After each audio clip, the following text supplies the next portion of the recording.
Hello students, last class में मैंने आपको बताया था इलेक्ट्रोस्कोप और चार्ज से रिलेटेड सारी बातें आपको ये बताई थी कि किस तरह से बॉडी को कौन कौन से मोड से हम चार्ज कर सकते हैं।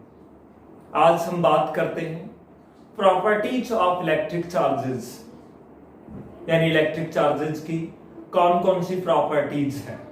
सो आज का हमारा जो टॉपिक है वो है properties of electric charges. Clear? पहली प्रॉपर्टी जो चार्ज की है वो है एडिटिविटी ऑफ इलेक्ट्रिक चार्ज। क्या है? Additivity of electric charge.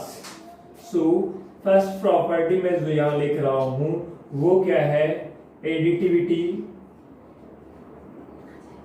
Of electric charge. यानी इसका मतलब क्या हुआ? यानी किसी भी सिस्टम पर हमें चार्ज कैलकुलेट करना पड़े, टोटल चार्ज निकालना पड़े, तो वो टोटल चार्ज किसी भी सिस्टम पे, जैसे ये हमारे पास कोई सिस्टम है, यहां पे चार्ज है Q1, यहां पे मान लीजिए चार्ज है प्लस का Q1 कह दिया मैंने, यहां पे है माइनस का Q2, यहां पे है प्लस का Q4 और यहां पे है प्लस का Q4, ये 3s। आपके पास इस तरह से चार्ज और आपको ये कहा जाए कि टोटल चार्ज कितना होगा, तो total charge on this system will be the algebraic sum of all charges which are anywhere on this system। Q1 plus minus का Q2 plus Q3 plus Q4, ये इस पर क्या होगा? टोटल चार्ज होगा। समझ रहे हैं? यदि आपको ये क्या कहा गया इसमें, the total charge on A system is the algebraic sum of all charges which are anywhere on the system। इसी प्रॉपर्टी को क्या बोला जाता है? Charge is additive. नोट करिए क्या कहा गया इस प्रॉपर्टी में, नोट करिए, additivity of electric charge. The net charge on A system is the algebraic sum of all charges which are anywhere on the system। इसको बोला जाता है additivity of electric charge.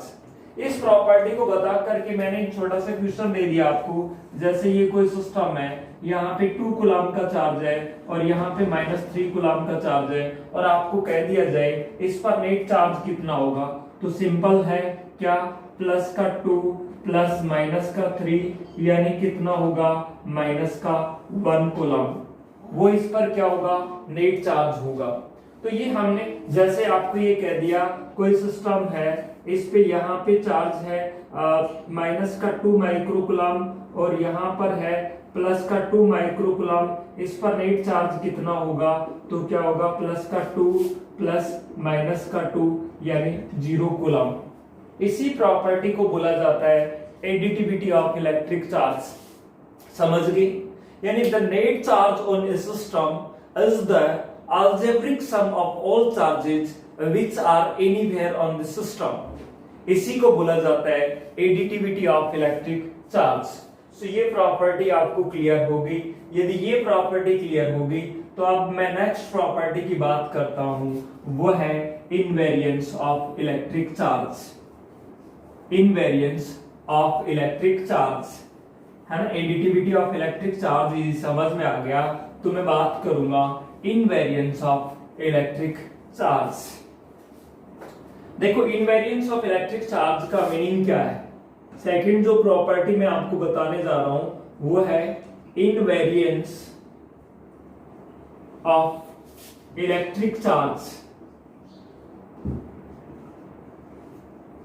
Invariance एक वर्ड से मिलके बना, वेरिएंस, वेरिएंस का मतलब जानते हैं आप, जो वेरी करे, और इनवेरिएंस का मतलब जो वेरी ना करे।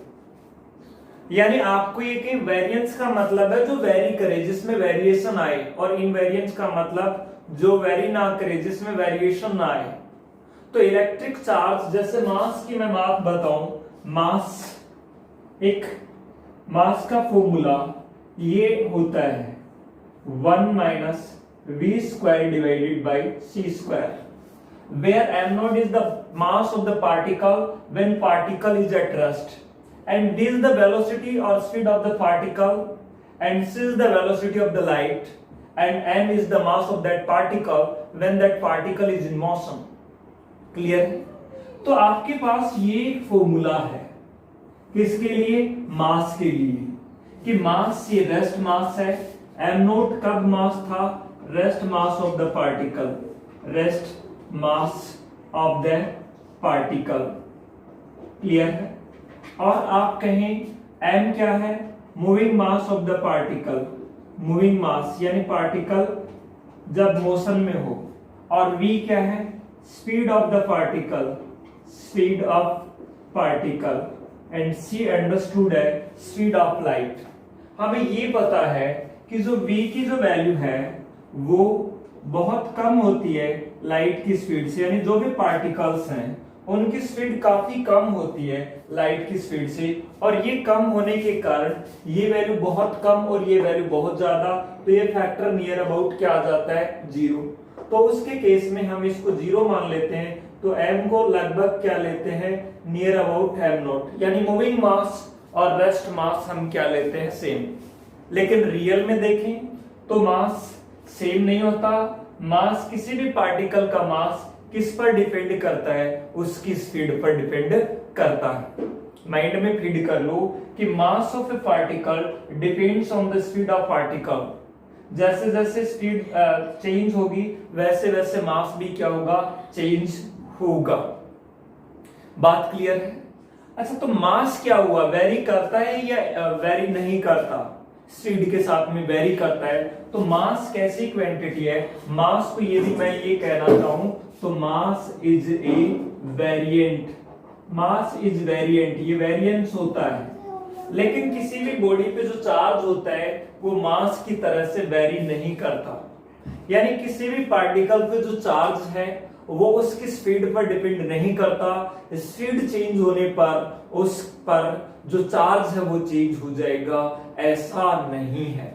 तो हम कहते हैं चार्ज क्या है? वेरिएंट या इनवेरिएंट? इनवेरिएंट। वेरिएंट का अपोजिट, वेरिएंट का मतलब जो बदले। मास क्या है? वेरिएंट या इनवेरिएंट? मास तो वेरिएंट है, स्पीड के साथ में बदलता है, लेकिन चार्ज क्या है? इनवेरिएंट है, यानी किसी भी बॉडी पर चार्ज उसकी स्पीड के साथ में चेंज नहीं होता। अरे इलेक्ट्रॉन पे चार्ज रेस्ट में मानो तो भी उतना, और जब वो मोशन में होगा तब भी चार्ज क्या होगा? उतना ही। तो हम क्या किस कंक्लूजन पे पहुंचे कि चार्ज ऑन ए पार्टिकल और charge on A system does not depends on its speed. किसी भी सिस्टम पर चार्ज है वो उसकी स्पीड पर डिपेंड नहीं करता, यानी ये क्या रहता है? इनवेरिएंट रहता है। तो ये तो मैंने मास की बात बताई थी। यदि ये हम चार्ज के लिए नहीं, ये तो मैं मास के लिए कह रहा था। अब इधर जो मैं लिख रहा हूं वो बात मैं लिख रहा हूं किसके लिए? चार्ज के लिए। कि कोई भी बॉडी जब वो रेस्ट में है तब उस पर चार्ज क्या था? क्यू रेस्ट, और जब मोशन में है तब चार्ज क्या है? Q motion. दोनों ही केस में चार्ज क्या होता है? सेम होता है, लेकिन दोनों ही केस में मास क्या नहीं होता? सेम नहीं होता, है ना। Q at rest is equal to Q in motion, यानी इसी को बोला जाता है इनवेरिएंस ऑफ इलेक्ट्रिक चार्ज। क्या कहा गया है? Charge on a body does not depends on its speed. किसी भी बॉडी पर चार्ज उसकी स्पीड पर डिपेंड नहीं करता। इसको हम कहते हैं वो इनवेरिएंट रहता है, यानी वो वेरी नहीं करता, उसमें कोई वेरिएशन नहीं आता। तो क्या कहा जाता है? चार्ज क्या है? इनवेरिएंस। अच्छा, एक वैल्यू यहां पे और आती है जिसको हम कहते हैं चार्ज पर यूनिट मास, है ना। चार्ज पर यूनिट मास, यानी मैं कहूं Q by M, charge per unit mass is called, इसको क्या कहते हैं? Specific charge. क्या बोलोगे इसको? Specific charge. Charge per unit mass को क्या बोलोगे? Specific charge. यूनिट क्या होगी? Coulomb per KG. Charge per unit mass, charge divided by mass, Q by N का जो रेशियो है उसको क्या बोला जाता है, स्पेसिफिक चार्ज। तो आपसे ये पूछा जाए कि चार्ज तो स्पीड पे डिपेंड नहीं करता, क्या स्पेसिफिक चार्ज स्पीड पे डिपेंड करता है? यानी चार्ज है, इलेक्ट्रिक चार्ज है, वो बॉडी या पार्टिकल की स्पीड पर डिपेंड नहीं करता। तो क्या स्पेसिफिक चार्ज करता है? बिल्कुल करता है, क्योंकि स्पेसिफिक चार्ज में क्या आता है, मास भी आता है, और मास क्या हो जाता है, चेंज हो जाता है ना। मास चेंज होगा तो ये भी चेंज होगा। ध्यान में रखिए स्पेसिफिक चार्ज है, स्पेसिफिक चार्ज डिपेंड करता है, इंक्रीजेज डिक्रीज होता है, ये डिक्रीज होता है with increasing the speed. Speed बढ़ने पे उस चार्ज पार्टिकल की स्पीड बढ़ेगी तो स्पेसिफिक चार्ज क्या होगा, कम होगा। मास की इनवर्सली है ना। अब देखो ये बात समझ में आ गई। स्पेसिफिक चार्ज पूछा जाए तो आप बताएंगे स्पीड पे डिपेंड करता है, और सिर्फ चार्ज पूछा जाए तो आप बताएंगे कि चार्ज है वो डिपेंड नहीं करता, क्योंकि स्पीड चेंज होगी तो मास चेंज होगा, मास चेंज होगा तो स्पेसिफिक चार्ज भी क्या हो जाएगा, चेंज हो जाएगा। ये बात क्लियर है। अब हम बात करते हैं कंजर्वेशन ऑफ इलेक्ट्रिक चार्ज, यानी चार्ज क्या है, कंजर्व भी है। नेक्स्ट प्रॉपर्टी जो हम बात करने वाले हैं वो थर्ड प्रॉपर्टी, ये बात समझ गए ना। अब जो थर्ड प्रॉपर्टी है जिसकी हम बात करने वाले हैं वो है कंजर्वेशन ऑफ इलेक्ट्रिक चार्ज। क्या कहा मैंने, थर्ड जो नेक्स्ट प्रॉपर्टी है वो क्या है, कंजर्वेशन ऑफ इलेक्ट्रिक चार्ज। वैसे आप जानते हैं कि चार्ज को ना तो क्रिएट कर सकते ना ही डिस्ट्रॉय कर सकते, एक बॉडी से दूसरी बॉडी को ट्रांसफर कर सकते हो, इसी को हम बोलते हैं चार्ज कंजर्वेशन। यानी neither charge can be created nor be destroyed, it can be transferred from one body to another body. This is the principle of charge conservation. Clear है। तो हम ये कहें कि इलेक्ट्रिक चार्ज क्या है, कंजर्व है। Conservation of electric charge, conservation of electric charge है ना। कंजर्वेशन ऑफ इलेक्ट्रिक चार्ज में आप क्या नोट करेंगे, neither charge can be created nor be destroyed, it can be transferred from one body to another body. This is the principle of charge conservation.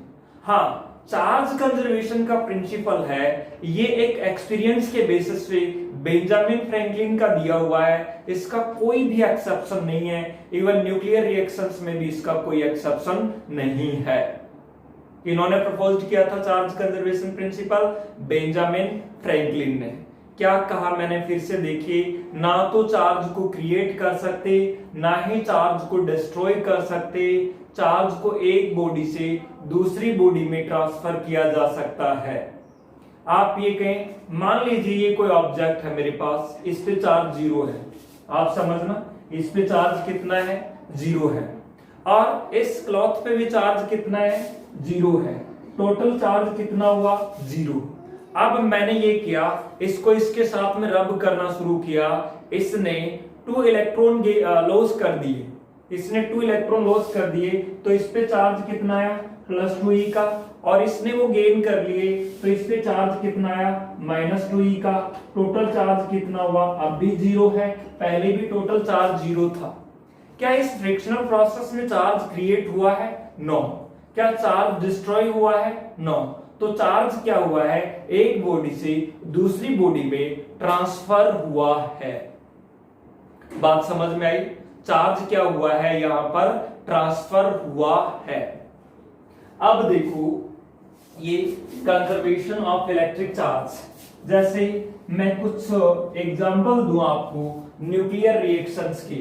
Nuclear reactions में आप देखें, जैसे आप uranium nuclear fusion वाले, fusion का nuclear physics मैंने upload कर दी है, उनमें आप देखें कि यूरेनियम है 92 238 स्टेबल है या अनस्टेबल, अनस्टेबल, तो ये अपने आप को तोड़ता है, फ्यूजन का मतलब तोड़ना, और प्रोडक्ट बनता है थोरियम यानी 90, और आप 4 कम कर दें, 4 कम करेंगे तो 234, और क्या बनेगा, हीलियम का न्यूक्लियस 24।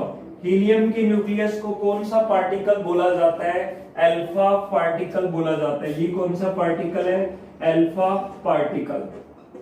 आप यूं सोच रहे होंगे ये यूरेनियम का न्यूक्लियस, इसके पास चार्ज कितना है 92e, और ये थोरियम का न्यूक्लियस है, इसके पास चार्ज कितना है 90e, और ये हीलियम का न्यूक्लियस है, इसके पास चार्ज कितना है 2e।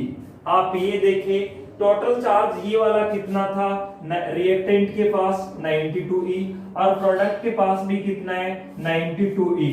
तो ये रिएक्शन है, इसमें ये बता रही है कि इलेक्ट्रिक चार्ज क्या है, कंजर्व है।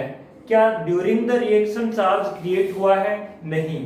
क्या during the reaction charge destroy हुआ है, नहीं। रिएक्शन से पहले भी चार्ज उतना ही था और रिएक्शन के बाद में भी चार्ज उतना ही है। हम एक जुड़ने वाली रिएक्शन है ना, फ्यूजन का एग्जांपल ले लेते हैं। ये नाइट्रोजन का एटम और ये नाइट्रोजन का न्यूक्लियस, नाइट्रोजन का न्यूक्लियस हुआ, इसको मैंने इसमें एक हीलियम का न्यूक्लियस लिया, क्या बना, हीलियम का न्यूक्लियस दो जैसे जुड़ते हैं तो क्या बनता है, क्लोरीन का न्यूक्लियस 9, और ये क्या हो गया 18, और यदि ये टूटता है तो ये कितने पार्ट्स में, ऑक्सीजन बनता है 8, और ये हो गए आपके पास में 17, और क्या बचेगा H11।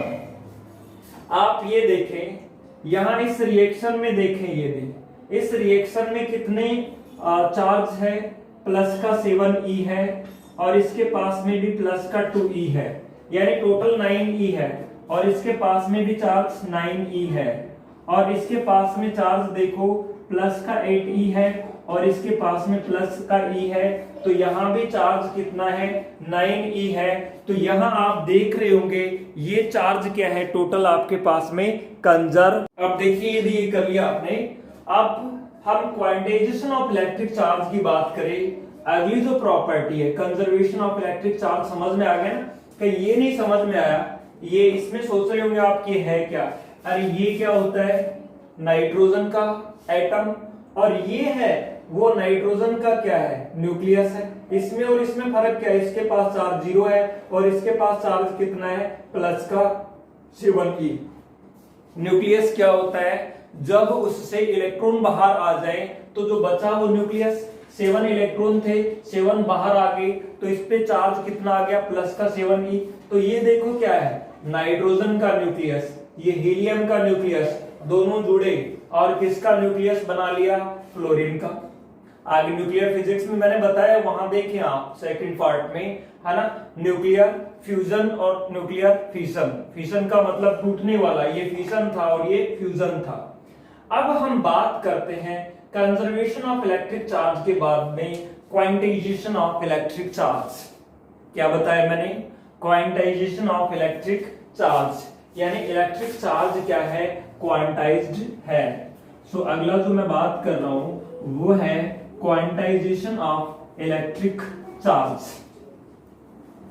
हालांकि क्वांटाइजेशन ऑफ इलेक्ट्रिक चार्ज को एक्सपेरिमेंटली भी हम देख सकते हैं। कौन सा एक्सपेरिमेंट से साबित किया गया था इसको, मिलिकन ऑयल ड्रॉप एक्सपेरिमेंट से। मिलिकन ऑयल ड्रॉप एक्सपेरिमेंट से क्वांटाइजेशन ऑफ चार्ज को देखा जा सकता है, एक्सपेरिमेंटली प्रूव किया गया था। तो आप बात कर रहे हैं क्या, quantization of electric charge, quantisation of electric charge.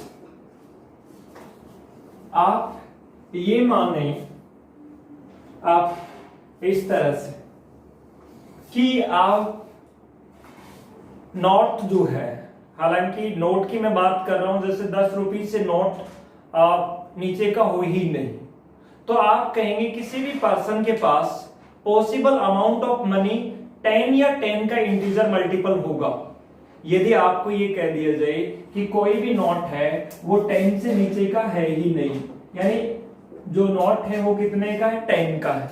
तो आप कहेंगे किसी भी पर्सन के पास अमाउंट ऑफ मनी 10 या उसका क्या होगा, इंटीजर मल्टीपल ही होगा। बात समझ में आ रही है? तो क्वांटाइजेशन ऑफ इलेक्ट्रिक चार्ज में भी क्या कहा गया है, जैसे मान लो कोई बॉडी एक इलेक्ट्रॉन को लॉस कर देती है तो उस पे चार्ज कितना है, प्लस का ई। 2 इलेक्ट्रॉन का लॉस किया तो प्लस का 2e। 3 इलेक्ट्रॉन का लॉस किया तो प्लस का 3e। 4 इलेक्ट्रॉन का लॉस किया तो प्लस का 4e। और कभी ऐसा होता है क्या कि उसने 4.7 इलेक्ट्रॉन का लॉस किया तो 4.7e। ये नहीं होता। क्यों नहीं होता? क्योंकि 4.7 इलेक्ट्रॉन फ्रैक्शंस में होते ही नहीं। या तो नंबर ऑफ इलेक्ट्रॉन 4 हो सकती है या 5 हो सकती है। या यदि कोई बॉडी एक इलेक्ट्रॉन को गेन करती है तो उस पे चार्ज माइनस का ई। या 2 इलेक्ट्रॉन को गेन कर लिया तो -2e। 3 इलेक्ट्रॉन को गेन कर लिया तो -3e। क्या 3.5 इलेक्ट्रॉन को गेन कर सकती है? नहीं गेन कर सकती। तो इलेक्ट्रॉन्स की नंबर फ्रैक्शन में नहीं होगी, इंटीजर ही होगी। तो किसी भी बॉडी पर पॉसिबल अमाउंट ऑफ चार्ज ई या ई का इंटीजर मल्टीपल ही होता है। यानी किसी भी बॉडी पर पॉसिबल अमाउंट ऑफ चार्ज हमेशा ई या ई का इंटीजर मल्टीपल ही होता है। फिर से देखिए, the possible amount of charge on a body is always an integer multiple of e. What is e? E है मिनिमम वैल्यू ऑफ चार्ज और ई की वैल्यू होती है 1.6 इंटू 10 की पावर -19 कूलम। इस ई को बोला जाता है क्या, क्वांटम, है ना।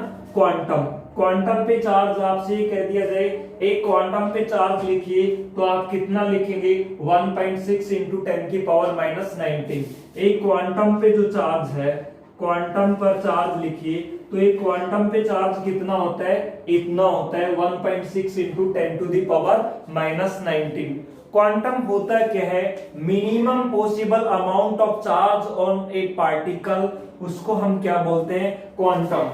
क्या कहा मैंने, क्वांटम का मतलब क्या हुआ, क्वांटम होता क्या है, ये होता है मिनिमम पॉसिबल अमाउंट ऑफ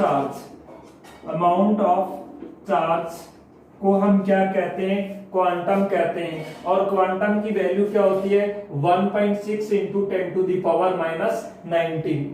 तो आप क्वांटाइजेशन ऑफ इलेक्ट्रिक चार्ज को समझे, किसी भी बॉडी पर possible amount of charge E या E का इंटीजर मल्टीपल ही होता है। Q is equal to NE।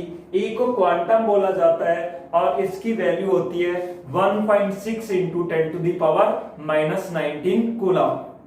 समझ गए?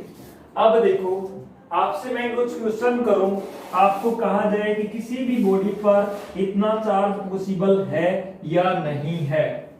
क्या कहा गया कि किसी भी बॉडी पर ये चार्ज पॉसिबल है क्या, देखो 1.6 into 10 to the power -19 coulomb, बिल्कुल है। ये पॉसिबल है क्या, 3.2 इंटू 10 की पावर -19 कूलम, बिल्कुल है। इसी नंबर को 2 से मल्टीप्लाई किया गया है। किसी बॉडी पर 4.8 इंटू 10 की पावर -19 कूलम भी पॉसिबल है। किसी बॉडी पे 6.4 इंटू 10 की पावर -19 कूलम भी पॉसिबल है। कौन सा चार्ज पॉसिबल नहीं है, ये देखने के लिए आप कैसे डिसाइड करेंगे, आप n निकाल लें और n की वैल्यू क्या, q। आपको जो चार्ज दिया हुआ वो डिवाइडेड बाय e, यानी गिवन चार्ज को e से डिवाइड कर दें।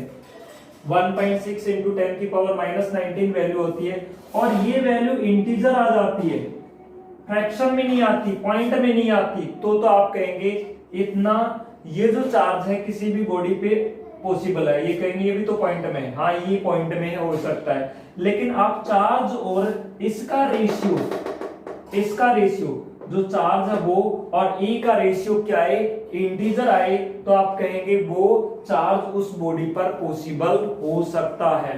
इन सभी का रेशियो निकाल के देख लें। आप इसको e से डिवाइड करेंगे तो 2 आएगा, इसको e से डिवाइड करेंगे यानी इससे डिवाइड करेंगे 3 आएगा, इसको e से डिवाइड करेंगे तो 4 आएगा। तो सारी की सारी वैल्यूज क्या होंगी, चार्ज की पॉसिबल हो सकती हैं। ये बात समझ गए? अच्छा, ये बात समझ में आ गई। लेकिन लार्ज स्केल पे जाके हम क्वांटाइजेशन ऑफ इलेक्ट्रिक चार्ज को इग्नोर कर देते हैं।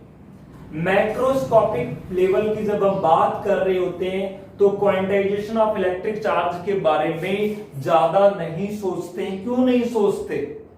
देखो, मैंने ये कहा, आप इस एग्जांपल से क्लियर होगा आपको कि किसी भी स्फीयर पे आपसे ये कह दिया जाए कि इतने कूलम का चार्ज है ना, मैंने कह दिया आप लिखो 50 कूलम का चार्ज, और मैंने ये नहीं सोचा, या मैंने कह दिया किसी भी बॉडी पे लिखो 0.5 कूलम का चार्ज है।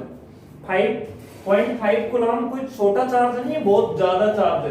क्यों ज्यादा है? ये देखो, ये चार्ज क्या है 1.6, और 1.6 का मतलब होता है 0.0000, कितने जीरो लगाएंगे 90, और लास्ट में क्या लिखेंगे 16 कूलम।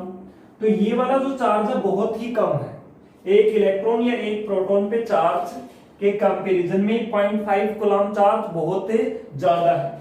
मैंने कहा ये चार्ज है कब पॉसिबल है, Q बराबर NE, आपने यहां से N की वैल्यू निकाली Q अपॉन E से, और 0.5 डिवाइडेड बाई 1.6 इंटू 10 की पावर माइनस 19। मान लो ये वैल्यू ऐसे आई कुछ 1 2 5 6 8 2 1 9 8 2 5, और बाद में पॉइंट में 1 आ गया। मैंने एक रफ एग्जांपल दिया है, जैसे मान लो ये पॉइंट आ गया, तो आप कहेंगे इससे कितने इलेक्ट्रॉन निकालने पड़ेंगे, इतने निकालने पड़ेंगे। और पॉइंट का कोई सिग्निफिकेंस है क्या? एक इलेक्ट्रॉन न निकालो या निकालो, चार्ज पे कोई ज्यादा फर्क होगा नहीं होगा। तो लार्ज स्केल पे जाके, यानी माइक्रोस्कोपिक लेवल पे जाके हम क्वांटाइजेशन ऑफ इलेक्ट्रिक चार्ज को क्या कर देते हैं, इग्नोर कर देते हैं। यदि आपसे पूछा जाए why we ignore the quantisation of electric charge at microscopic level, because the amount of charge on an electron is very small, है ना। एक इलेक्ट्रॉन पे जो चार्ज का अमाउंट है वो बहुत ही कम है। एक इलेक्ट्रॉन कम कर दें या ज्यादा कर दें तो उससे चार्ज की वैल्यू में कोई चेंज नहीं आएगा। सो कौन से लेवल पे, मैक्रोस्कोपिक लेवल पे हम क्वांटाइजेशन ऑफ इलेक्ट्रिक चार्ज को क्या कर देते हैं, इग्नोर कर देते हैं। बात समझ में आई? मैंने क्या कहा है, at the macroscopic level we ignore the quantisation of electric charge. क्या ये नोट करके आप लिख लीजिए, क्या at the macroscopic level, macroscopic level मतलब बड़े चार्जेस की बात कर रहे हैं। Macroscopic level the quantisation of charge, quantisation of electric charge, electric charge is ignored. उसको क्या कर देते हैं, इग्नोर कर देते हैं। क्यों कर देते हैं? Because charge on an electron is very small, बहुत ही कम होता है। एक इलेक्ट्रॉन एक्स्ट्रा निकाल दो या एक इलेक्ट्रॉन कम निकाल दो, है ना, उससे कोई फर्क नहीं पड़ेगा कि आधा इलेक्ट्रॉन नहीं है ना। ये बात समझ में आई? अब हम बात करेंगे, अच्छा यदि आपसे पूछ लिया जाए क्वांटाइजेशन ऑफ इलेक्ट्रिक चार्ज के लिए कौन सा एक्सपेरिमेंट किया गया था, मिलिकन ऑयल ड्रॉप एक्सपेरिमेंट। कौन सा एक्सपेरिमेंट किया गया था क्वांटाइजेशन ऑफ इलेक्ट्रिक चार्ज के लिए? Millikan oil drop experiment. क्या देखने के लिए? क्वांटाइजेशन ऑफ इलेक्ट्रिक चार्ज देखने के लिए। मैंने कैपेसिटर पढ़ाऊंगा, वहां पे बताऊंगा कि ये एक्सपेरिमेंट क्या था। ये बात समझ गए? अब हम बात करते हैं, 2 पॉइंट और ध्यान रखिए। क्या ध्यान रखना है कि चार्ज, किसी भी मासलेस पार्टिकल को आप चार्ज नहीं कर सकते। यानी जिस भी बॉडी के पास चार्ज है पक्का उसके पास मास मिलेगा, लेकिन ये जरूरी नहीं है कि इसके पास मास है लेकिन इसके पास क्या नहीं है, चार्ज नहीं है।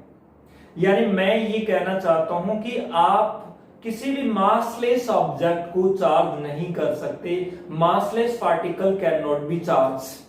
जैसे फोटोन का रेस्ट मास 0 होता है, उसको चार्ज नहीं कर सकते। चार्ज उसी पार्टिकल को किया जा सकता है जिसका मास हो। तो आप एक बात तो ये ध्यान रखिए, massless particle can not be charge. Massless particle को चार्ज नहीं किया जा सकता। एग्जाम्पल क्या है इसका? फोटोन है। फोटोन, फोटोन का जो रेस्ट मास कितना होता है? Rest mass of the photon is 0। Photon का जो रेस्ट मास है वो कितना होता है? 0 होता है। क्लियर? अच्छा, एक इंपॉर्टेंट बात ध्यान रखिए, चार्ज की एक प्रॉपर्टी है कि जब चार्ज रेस्ट में है तो वो क्या प्रोड्यूस करता है? Electric field. और यूनिफॉर्म मोशन में है तो मैग्नेटिक फील्ड भी, यानी इलेक्ट्रिक फील्ड तो प्रोड्यूस करेगा ही। और नॉन यूनिफॉर्म मोशन में है तो इलेक्ट्रोमैग्नेटिक वेव। ध्यान रखना, क्या? Charge at rest, charge at rest produce electric field, यानी इलेक्ट्रिक फील्ड तो बनाएगा ही। And charge in uniform motion, in uniform motion produce magnetic field also, magnetic field also, also लिखा है मैंने। आल्सो का मतलब इलेक्ट्रिक फील्ड तो बनाएगा ही, ये तो बनाएगा ही, है ना? मैग्नेटिक फील्ड भी बनाएगा साथ में। And charge in accelerating motion या non uniform motion, in non uniform motion, non uniform motion produce electromagnetic wave. Chapter number 17 RBSC के चैप्टर नंबर 17 में मैं बात करूंगा आपसे, जो कम्युनिकेशन और इलेक्ट्रोमैग्नेटिक वेव का चैप्टर, वहां पे produce electromagnetic wave. Non uniform motion में किस तरह से वो चार्ज है, वो क्या बनाता है? Electromagnetic wave. वहां बताऊंगा कि इलेक्ट्रोमैग्नेटिक वेव रियल में होती क्या है। नॉन यूनिफॉर्म मोशन में, यानी नॉन यूनिफॉर्म मोशन का मतलब एक्सेलरेटिंग मोशन में, तो वो क्या प्रोड्यूस करता है? इलेक्ट्रोमैग्नेटिक वेव प्रोड्यूस करता है। ये बात समझ में आ गई? अब कुछ न्यूमेरिकल बता देता हूं, है ना? न्यूमेरिकल के लिए आप ये देखो, आपको ये कहा गया है एक स्फीयर को 1 माइक्रोकूलम चार्ज देने के लिए उससे कितने इलेक्ट्रॉन्स रिमूव करने पड़ेंगे, है ना? यानी 1 कूलम चार्ज देना, माइक्रोकूलम, तो इलेक्ट्रॉन निकालोगे तभी तो पॉजिटिव का चार्ज आएगा। तो कितने इलेक्ट्रॉन निकालोगे, ये पूछा गया आपसे। बात क्लियर है? क्या कहा गया है क्वेश्चन में? How many electrons are, how many electrons are removed to charge a body by 1 microcoulomb. किसी भी बॉडी को 1 माइक्रोकूलम का चार्ज देने पर उससे कितने इलेक्ट्रॉन बाहर निकालने होंगे? आपको मैंने बताया था Q बराबर क्या होता है? Ne, या N आपको निकालना है तो क्या होगा? Q divided by E। Q कितना है? 1 माइक्रोकूलम, यानी 1 इंटू 10 की पावर -6 डिवाइडेड बाई E की वैल्यू कितनी होती है? 1.6 इंटू 10 की पावर -19। इसको हम सोल्व कर लेंगे और वो नंबर ऑफ इलेक्ट्रॉन इससे क्या करने पड़ेंगे? रिमूव करने पड़ेंगे। ये समझ में आ गया? जैसे ये हो गया 10 की पावर 6 और ये हो गया 10 की पावर -13, और ये हो गया आपके पास में 1 डिवाइडेड बाई 1.6 इंटू 10 की पावर 13। अब इसको हम इस तरह से लिख सकते हैं, ऊपर कर दे 100 डिवाइडेड बाई 1.6, है ना? इसको कर दें हम 100 से, या फिर इसको ऊपर नीचे 10 से मल्टीप्लाई कर दें 10 से, तो 10 से मल्टीप्लाई करेंगे तो ये क्या हो जाएगा? 1.6 और इंटू 10 की पावर 13। या इसको ऐसे कर दें 100 डिवाइडेड बाई 16 इंटू 10 की पावर 12, ये हो जाएगा 6.25 इंटू 10 की पावर 12। ये इलेक्ट्रॉन्स इससे रिमूव करने होंगे। बात समझ गए? अच्छा, एक क्वेश्चन और ले लेते हैं। कहा गया है एक बॉडी को, ये तो समझ में आ गया, एक बॉडी को इस तरह से चार्ज किया जाता है कि उसके मास में 9.1 नैनोग्राम की कमी आ रही है। मैं क्वेश्चन नोट लिख देता हूं। एक बॉडी को इस तरह से चार्ज किया जाता है, ए body is charge in such a way that its mass is decreased by